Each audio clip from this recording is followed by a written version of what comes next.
그래서 빈번한 기출 문제를 한번 풀어보도록 하겠습니다. 자, 사무소 건물의 지하층에 있는 발전기실에 화재 안전 기술 기준과 다음 조건에 따라 전력 방출 방식의 이산화탄소 소화 설비를 설치를 하려고 합니다. 다음 각 물음에 답하시오라고 되어 있죠. 자, 그러면 우리 아직 국소 방출 방식은 안 배웠지만 전력 방출 방식에 대해서 배웠죠. 전력 방출 방식에서 소화 약재량을 구할 때 쓰는 두 가지 방법이 있었는데 두 가지 방법을 어떻게 나눴죠? 표면 화재와 심부 화재로 나눴죠. 그래서 우리가 지금 문제를 풀 때 표면 화재로 가정을 할 것이냐, 심부 화재로 가정을 할 것이냐 문제의 조건을 보고 이것부터 파악을 해야 되는 거죠. 한번 보도록 하겠습니다. 설비는 고압식으로 한다. 발전기실의 크기가 주어졌네요. 맞죠? 가로, 세로, 높이가 주어졌고요. 발전기실의 개구부의 크기도 주어졌는데 지금 자동 폐쇄 장치가 있으니까 개구부는 없는 것으로 간주를 해주면 되는 거죠. 그리고 가스 용기 한 병당 45kg의 저장을 할 수가 있고요. 소화 약재 양은 0.8kg per 세제곱미터, 개구부 가상량은 5kg per 제곱미터로 되어 있네요. 이 밑에 조건 보니까 뭘로 푼 거예요? 표면 화재를 적용을 했다라고 보시면 되는 거죠. 자, 그러면은 표면 화재에서 약재량을 구하는 방식, 여기 이거 주어져 있지만 표도 한번 그려볼게요. 표 그려보겠습니다. 자, 45, 15, 14, 50. 요게 뭐예요? 무슨 기준이죠? 방호 공간의 최적을 말하는 거죠. 최적이 45세제곱미터보다 작으면 이거를 택하고 45에서 150 사이면 이거를 택하고 이런 거였잖아요. 맞죠? 그러면 여기가 V고 여기 Q1을 적어줘라고 했잖아요. 맞죠? Q1이 얼마였어요? 장구 87호. 1.0, 0.9, 0.8, 0.75입니다. 지금 주어진 거 보니까 소화 약재의 양이 0.8인 거 보니까 아마 이 사이에 면적에 그 최적에 들어가나 봐요. 맞죠? 그래서 해보면은 7 곱하기 5 곱하기 10 하면은 발전기실의 크기가 350세제곱미터인 것을 알 수가 있죠. 그래서 범위를 보니까 이 범위이구나 알 수가 있습니다. 맞죠? 그래서 필요한 가스 용기의 병수를 한번 구해 볼게요. 지금 자동 폐쇄 장치가 있기 때문에 개구부 가산량을 제외하고 0.8 곱하기 350을 하게 되면은 몇 킬로가 나옵니까? 38, 24에 40kg 하니까 280kg이 나오겠네요. 맞죠? 그러면 우리가 필요한 약재량이 280kg인데 280kg을 한 병당 45kg 병으로 나누니까 몇 병 나옵니까? 한 7병은 안 나오겠고 6병을 하면 얼마예요? 6병을 하면 270이니까 6.xx가 나오겠죠. 그러니까 이게 6병이 아니고 답은 몇 병이 되는 겁니까? 7병이라고 적어내실 수가 있는 거고요. 자, 그러면 7병이니까 우리가 실제로 저장하고 있는 약재량이 얼마가 되는 거예요? 280kg가 아니고 7병 곱하기 45kg을 해가지고 280에 305인가요? 맞나요? 280에 35니까 315인가요? 315kg이 약재를 저장을 하고 있습니다. 자, 선택 밸브 개폐의 유량 kg per sec로 해야 되는데 표면 화재는 몇 초 이내에 방사합니까? 60초니까 요 315를 나중에 60초로 나누어 주시게 되면은 이 질량 유량을 구해내실 수가 있겠죠. 음향 경보 장치는 약재 방사 개시 후에 몇 분? 1분 동안 작동을 해야 되고요. 작동 방식에 따라서 개방 밸브에 세 가지가 있었죠. 뭐였어요? 전기가 이었죠. 전기식, 기계식, 가스 압력식 이 세 가지를 적어 주시면 되겠습니다.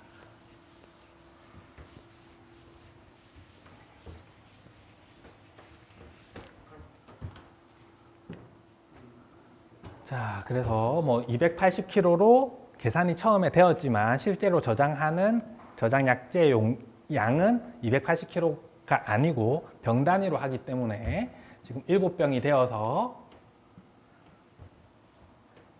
7병이 되어서 여기는 안 나와 있네요. 맞죠? 7병 곱하기 45회니까 아까 315kg의 양을 저장을 하고 있었던 거죠. 요거를 60초로 나누어서 질량유량을 계산을 해낼 수가 있는 겁니다. 음향 경보는 1분 이상 경보를 계속할 수 있어야 되고 아까 전기식, 기계식, 가스 압력식 이렇게 답을 한번 확인해 보시면 되겠고요. 이산화 설비의 자동식 기동장치 이것도 아까 했었죠. 수동식 기동장치의 기준이 전국, 기기 이 해가지고 한 몇 가지 있었고 전력 방출 방식은 방호 구역마다, 국소 방출 방식은 방호 대상물마다 하고 조작부의 높이, 조작부에는 보호장치를 설치해야 되고 보호장치가 제거되면은 뭐 그런 기준 배웠었죠, 맞죠? 그런 게 수동식 기동장치의 기준이었는데 자동식 기동장치는 수동으로 기동할 수 있는 구조로 해야 되고 그거 이외에도 전, 기, 가 세 가지 장치가 있었습니다. 이 전기식 기동 장치인 경우에는 제가 뭐라고 했어요? 솔레노이드 밸브가 메인 약재 저장 용기에 바로 박혀 있는 형태를 하고 있는데 7병 이상을 동시에 개방해야 되는 경우에는 그중에 메인 약재 저장 용기 2개 이상의 전자 개방 밸브를 부착을 해야 되고요. 기계식 기동 장치는 지금 쓰지는 않지만 탁탁 안 걸리는 열기 쉬운 구조로 되어 있어야겠습니다. 그리고 제일 많이 쓰는 가스 압력 장치의 경우에는 이 기동용 가스 용기가 있다라는 게 특징이었죠. 기동용 가스 용기는 25메가파스칼 이상의 압력에 견딜 수 있어야 되며 안전 장치가 있는데 이런 압력 범위에서 작동을 해야 되고 5리터, 6메가파스칼의 5리터의 용접과 6메가파스칼의 저장 압력 그리고 압력 게이지가 설치되어 있는 기준이 있었습니다. 2번 했습니다. 맞죠? 이거 외워주세요. 그대로 적으실 수가 있어야겠습니다. 자, 그래서 보일러실, 변전실, 발전실, 축전지실의 다음과 같은 조건으로 표면 화재이네요. 맞죠? 표면 화재니까 복습 삼아서 다시 적어 볼게요. 45, 15, 1450, 45, 15, 1450. 자, 그래서 장구 875라고 했죠. 1.0, 0.9, 0.8, 0.75. 이고 여기가 V이고 여기가 Q의 값이었어요. 맞죠?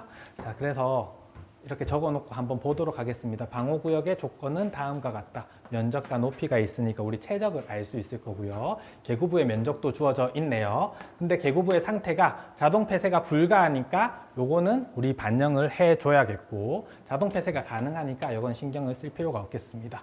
자동 폐쇄가 불가하니까 우리 약재량 산정할 때 계구부의 면적을 가산해 줘야 되고요. 여기도 가능하니까 필요가 없겠습니다. 분사 헤드의 설치 개수가 또 45개, 35개, 7개, 2개로 나누어져 있네요. 그죠? 그리고 설치된 분사 헤드의 방사율은 한 개당 1.16kg per 제곱미터 미인으로 되어 있네요. 맞죠? 이것도 나중에 이제 1.16kg 제곱미터 민 이렇게 이해를 해주시는 게 문제를 푸시기 편하실 거예요. 그래서 CO2 저장 용기는 내용적이 68리터이고 충전량이 45kg용의 것을 사용하는 것으로 한다. 자, 그러면 이거 가지고 한번 충전비 구해볼까요? 충전비 어떻게 구하면 돼요? 충전비의 단위가 뭐였죠? 리터 퍼 킬로그램이었잖아요. 맞죠? 68리터 나누기 45를 해주면 충전비를 한 거예요. 맞죠? 그러면은 요게 아무래도 뭐 아까 1.5에서 1.9 사이의 값을 가지는 고압식 CO2 설비라는 것을 쉽게 아실 수가 있을 겁니다. 자, 그래서 각 방호 구역별로 필요한 소화 약재 양을 구하시오라고 되어 있네요. 자, 표면 화재로 했기 때문에 지금 우리가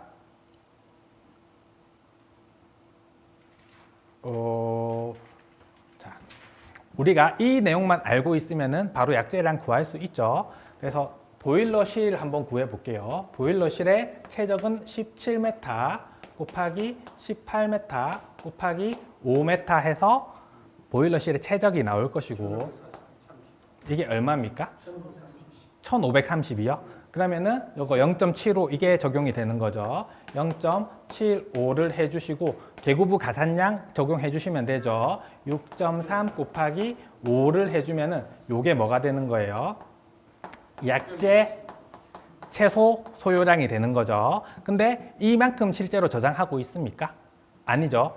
병당 저장을 하고 있잖아요. 맞죠? 한 병당 45kg를 저장을 하고 있으니까 요 약재량을 45kg로 나누니까 이게 몇 숫자가 얼마 정도 나와요? 그러면은 총 몇 병 저장해야 되는 거예요? 27병을 저장을 해야 되는 거죠. 그죠? 자, 그래서 보일러실의 경우에는 27 곱하기 45kg을 하면 27병 곱하기 45를 하면은 구해낼 수가 있는 거고, 마찬가지로 네 군데 각각 구해 주시면은 방호구역별로 소요 약재량 구하실 수가 있죠. 자, 그리고 각 실에 필요한 소화약재 용기 병수, 요것도 아까 1번, 2번 똑같으니까 그 똑같은 과정을 거쳐서 푸시면 되고요. 저장 용기실에 설치해야 될 소화약재 용기 수를 구하시오라고 되어 있네요. 자, 그러면 요거는 지금 방호구역이 몇 개 있는 거예요? 하나, 둘, 셋, 네 개가 있는 거죠. 자, 그럼 선택 밸브가 몇 개 있는 겁니까? 하나, 둘, 셋, 네 개가 있는 거고, 이 선택 밸브 네 개로 묶인 저장 용지, 약재 저장 용기실은 몇 개가 있는 겁니까? 한 개가 있는 거죠. 그러니까 이 각각을 구해서 제일 큰 병수를 저장을 해야 되는 게 메인 약재 저장 용기실에 저장해야 되는 저장 용기 수가 되는 거겠죠. 그래서 3번까지 이 네 가지를 각각 병수로 풀으셔가지고 계산을 해서 제일 큰 값을 선택을 해 주시면 되겠습니다. 분사 헤드의 방사 압력은 얼마 이상이어야 되죠? 2.1 메가파스칼 이상으로 설치를 해줘야 되고요. 그리고 각 방호 구역별로 설치된 분사 헤드의 분출구 면적을 구하시오라고 되어 있죠. 그러면 우리가 이 27병이 있는 곳으로 예를 들어서 생각해 보면 27병 곱하기 45kg per 병으로 하면은 총 약재량이잖아요. 맞죠? 요게 몇 분 동안 방사가 되어야 되는 거예요? 표면 화재니까 60초 동안 방사가 되는 거죠. 자, 그럼 이 단위가 어떻게 되는 거죠? 킬로그램 per 세크가 되는 거잖아요. 맞죠? 그러면은 요 단위에다가 우리가 알고 있는 게 어떤 게 있냐면 요거 방사율이 있잖아요. 맞죠? 그러면은 요 단위에다가 뭐랑 뭐를 더 나눠주면 되는 거예요. 헤드 개수를 나눠주고 또 면적을 나누어 주면은 아까 요 단위가 나오는 거잖아요. 맞죠? 그러면은 요거 나누기니까 분모에다가 적을게요. A 구역에 헤드가 45개가 설치되어 있고 또 나누기니까 헤드의 면적이 있죠. 헤드 한 개의 면적인가요? 시간 초. 잠시만요. 어디 있지? 분사 헤드의 분출구 면적을 구하시오라고 되어 있네요. 맞죠? 그러면 이게 뭐예요? A만 구하면 한 개 헤드의 면적인 거고 45A를 하면은 분출구 전체의 면적이 되는 거죠. 그래서 이렇게 구한 게 아까 우리가 여기 문제 조건에서 주어진 1.16이라는 수치가 되는 거잖아요. 맞죠? 그래서 이 A의 값을 구해낼 수가 있죠. 그래서 설치된 분사 헤드의 분출구 면적이니까 뭐 이 A를 물어보는 건가요? 전체를 물어보는 건 아닌 것 같아요. 맞죠? 하나의 면적이 이 A가 되겠습니다. 면적이니까요. 예. 그리고 단 보일러. 자, 그래서 이 각각 이렇게 방호 구역별로 계산을 하시면 되죠. 그리고 각 방호 구역별로 선택 밸브 개방 직후에 유량을 구하시오라고 되어 있네요. 이것도 아까 제가 하는 와중에 설치를 다 했던 내용이에요. 맞죠? 45kg 곱하기 27병을 60초로 나누고 각 병수를 곱해가지고 시간 60초로 나누어 주시면 되겠죠. 자, 그래서 한번 보도록 하겠습니다. 보일러실의 경우에는 아까 0.75의 기준을 적용을 하셔서 여기 1530이 나왔기 때문에 장구 875에서 맨 마지막 7호 0.75 곱하기 1530을 하니까 제일 처음에 이 단위 최적당 필요한 소화약재량을 구할 수가 있었고 자동 폐쇄가 안 되었기 때문에 계구부 가산량을 더해주니까 1179kg이라는 최소 소요 약재가 나왔어요. 맞죠? 자, 그런데 자, 그리고 마찬가지로 변전실과 발전기실, 축전기실도 이렇게 최소 소요 약재량을 구해내었습니다.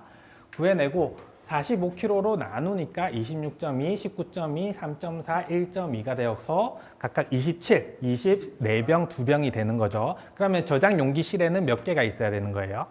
27병이 있어야 되는 거겠습니다. 자, 그러면 저장 용기실에 설치를 해야 될 요것도 다 구할 수가 있는 거죠. 그리고 고압식 설비이기 때문에 2.1MPa 이상이 되어야 되고요.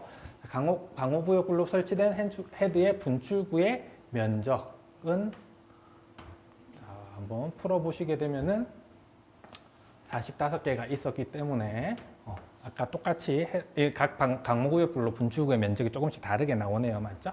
아까 제가 말씀드린 식에 넣어가지고 하나 헤드에 이 분출구 면적을 구해내시면 되겠습니다.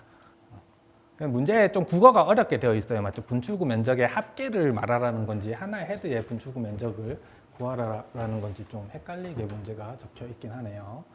자, 그래서 이것도 45에 27병을 저장을 할 때 60초로 나누어서 질량 유량을 계산을 해주고 각 4가지 구역마다 이렇게 계산을 똑같이 해주시면 되죠. 자, 그리고 다음 그림은 이산화탄소 소화 설비의 소화약재 저장 용기 주위의 배관과 개통도이다. 방호구역 A, B 두 부분으로 나누어지고 방호구역이 2개이기 때문에 지금 선택 밸브가 몇 개 있는 겁니까? 2개가 있게 되는 거고 선택 밸브가 2개가 있기 때문에 지금 기동 용기 함이 2개가 있는 거죠. 근데 여기는 지금 간단하게 기동 용기로 그려 놓은 거죠. 기동 용기 함이 2개가 있다라고 이해를 해 주시면 되겠습니다. 자, 그래서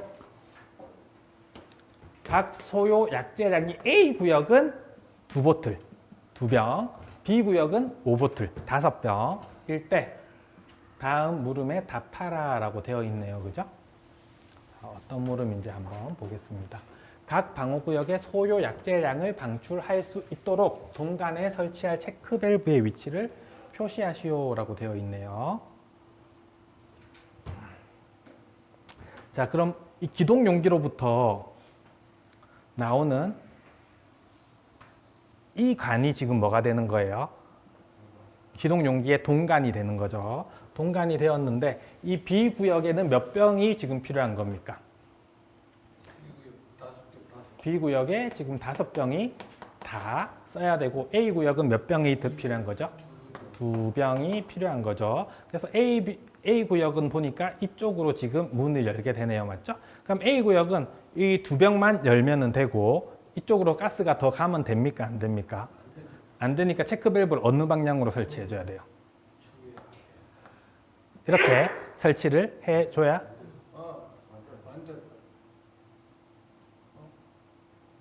이 방향이 맞죠? 이 방향이 맞죠? 왜냐면은 요거 할 때 지금 체크 밸브가 이렇게 하는 게 어떤 방향이에요? 가스가 이쪽으로만 흐를 수 있다라는 방향이잖아요. 자, 이게 어떻게 읽으시면 되냐면 이런 게 있고 여기를 꽉 막고 있는 이 공이 있다라고 생각을 하고 공이 이렇게 스프링이 달려 있다라고 생각을 해보세요. 그럼 가스가 이쪽으로 오면 스프링을 밀어내고 지나갈 수가 있고 이쪽으로 오면은 역류를 못하는 이런 구조이거든요. 그렇기 때문에 이런 식으로 체크 밸브를 설치를 하면 이 조작 동관을 통해서 5병을 다 개방을 할 수가 있죠. 자, 그런데 이쪽 방향으로 가면은 체크 밸브가 있기 때문에 여기 2병만 개방을 할 수 있는 구조가 되는 거죠. 그래서 체크 밸브 위치를 그리실 때 조금 신경 써서 생각을 해주시면 좋겠습니다. 자, 그래서 1, 2, 3, 4의 기구 명칭을 한번 보라라고 되어 있네요. 1번 어디 있어요? 1번 요게 뭡니까? 그쵸. 여기는 지금 이 압력 스위치와 기동 용기가 좀 떨어져 있는데 이 선택 밸브 이후에서 분기되어서 뭔가 전기 신호를 제어반으로 보내어주는 장치가 있습니다. 맞죠? 압력 스위치를 말하는 거고 그림은 이렇게 걸려져 있는데 실제로는 기동 용기함에 같이 있게 되는 장치가 되겠습니다. 2번은 뭐예요? A 방호구역과 B 방호구역을 선택하는 선택 밸브가 되는 것이고 3번은 뭡니까? 안전 밸브인가요? 안전 밸브 물어보는 건가요? 이게 3번이 집합관 물어보는 건지 안전 밸브 물어보는 건지 위치가 좀 애매합니다. 맞죠? 어쨌든 이 메인 약재 저장 용기가 모이는 관 자체는 집합관이고 집합관 끝에 여기는 안전 밸브가 설치가 되겠죠. 그리고 4번은 기동 용기 기동 용기를 말하는 거죠. 기동용 가스 용기. 자, 그래서 답을 한번 보도록 하겠습니다. 자, 아까 보다시피 체크 밸브의 방향이 이쪽 방향으로 설치가 되어서 이 A 구역으로는 이쪽으로 이까지만 해서 이 두 병만 개방시키는 구조로 되어 있는 것을 보실 수가 있고요. 자, 기구의 명식, 압력 스위치, 선택 밸브, 안전 밸브네요. 맞죠? 집합관을 물어본 게 아니고 안전 밸브입니다. 집합관 끝에 설치가 되어서 선택 밸브가 개방되지 않았을 때 배관 계통의 파괴를 막아주는 안전 밸브가 되겠습니다. 자, 그리고 기동용 가스 용기 이렇게 있었네요. 그죠? 그래서 도시기호도 각각 여기 선택 밸브와 가스 체크 밸브, 릴리프 밸브 이런 게 있으니까 한번 참고를 해주시면 되겠습니다.